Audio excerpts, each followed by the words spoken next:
আমি মোহাম্মদ আজহার ইসলাম, সত্ত্বাধিকারী এসকে বহুমুখী খামার। আমরা নিজেরাও প্রাকৃতিক পদ্ধতিতে চাষ করি এবং পাড়া প্রতিবেশী সহ দেশের সবাইকে উৎসাহিত করি।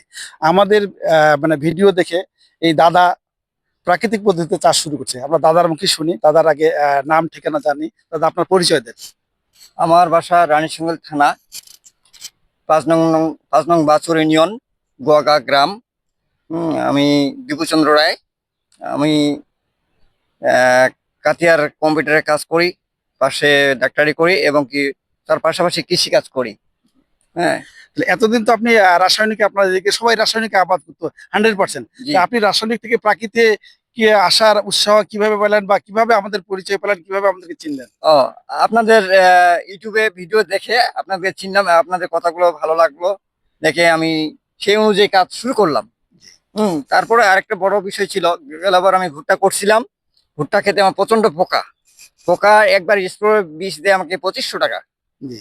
মাত্র 1.5 বিঘা মাটি। 1.5 বিঘা মাটিতে একবারে আমার স্প্রে বীজ দেয় 2500 টাকা, তাতে সপ্তাহে 3 দিন দেওয়া লাগে, তার মানে 7,500 টাকা। 7,500 টাকা। এইটার আমি বিকল্প খুঁজতে থাকি। খুঁজতে খুঁজতে এক সময় আপনাদের ভিডিও আমার সামনে আসে, সেই ভিডিও দেখে উদ্বুদ্ধ হয়ে আমি এই চাষ শুরু করি এবার সরাসরি। যাক, ফুল পর্যন্ত আপনাদের থ্রিতে ইয়ে করছি, এখন ফুল আসার পর কি করা লাগবে করণীয় জানার জন্য। হ্যাঁ, হ্যাঁ, তাহলে আপনি তো আমাদের ওখান থেকে 10 পাতার রস, হ্যাঁ, তরল জীবামৃত, হিউমাস নিয়ে আসেন।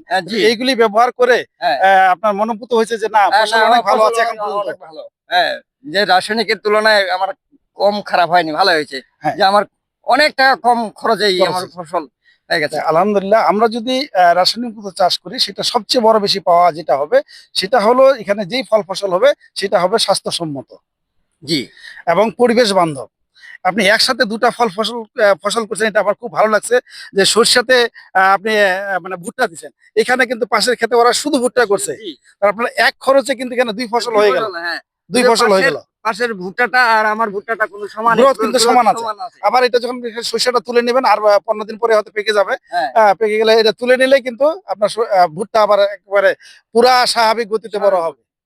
তখন আমি ওই যে তরল জীবাণুরোধ, দশপূর্ণি, আবার হিমাস, এগুলো মানে আবার ডবল করে দিব। হ্যাঁ, এখন আপনি এই সরিষাতে একটা আপনার যে তরল জীবামৃত আছে সেটা দিবেন, হিউমাস দিবেন, সাথে আপনি 10 পাতার রস মিলে একটা স্প্রে করে দিবেন। যদি ছোট কোনো পোকামাকড় অবশ্য দেখা যাচ্ছে না এখন, না, না, আমার পোকা নাই, নজরে পড়ে পোকা নাই। নাই।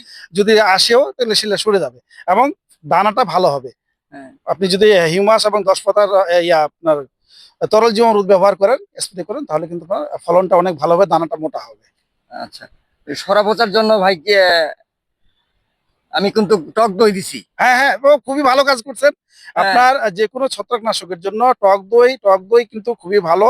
আর আপনি যদি আপনার ইয়াও দেন, তুতেও স্প্রে করেন ছত্রাকনাশকের জন্য, তা টক দই এই ক্ষেত্রে খুবই ভালো। আচ্ছা, আচ্ছা, টক দই দিচ্ছেন, খুব ভালো কাজ করছেন। এবং আপনি আপনার এলাকার কৃষকদেরকে মানে কিভাবে উৎসাহিত করবেন বা কিভাবে এটা প্রচার করবেন, এটা কিন্তু আসলে পরিবেশ বান্ধব। জি, আপনার মানে এখান থেকে যে পাবেন, যে ফল এই সরিষার তেল খাবে, সেটার গুণ আর বাজারে প্রচলিত সরিষার গুণের মেলা আসমান জমিন পার্থক্য আছে। জি।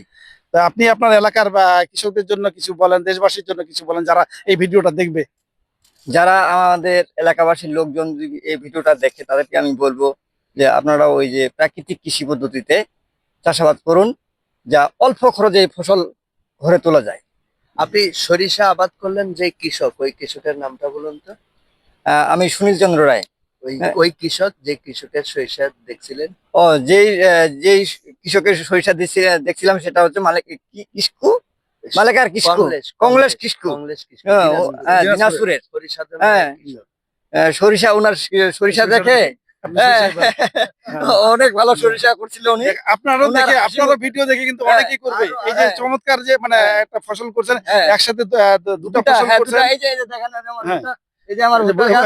ভুট্টা হ্যাঁ, মানে মানে সুন্দর ভুট্টার গাছ। সুন্দর হয়েছে ভুট্টার গাছ। তা আপনাকেও ধন্যবাদ। হুম, আর যেসব দর্শক শ্রোতা আমাদের ভিডিওটা দেখবেন, তাদেরকেও ধন্যবাদ। আর সবার প্রতি আমার আহ্বান থাকবে, আসুন আমরা নিজেরা রাসায়নিক মুক্ত ফল ফসল খাই, এবং যারা কৃষক তারা নিজেরা রাসায়নিক মুক্ত ফল ফসল উৎপাদন করি, পরিবেশ রক্ষা করি। আমাদের সাথে থাকার জন্য আপনাদেরকে ধন্যবাদ। আসসালামু আলাইকুম রহমতুল্লাহ।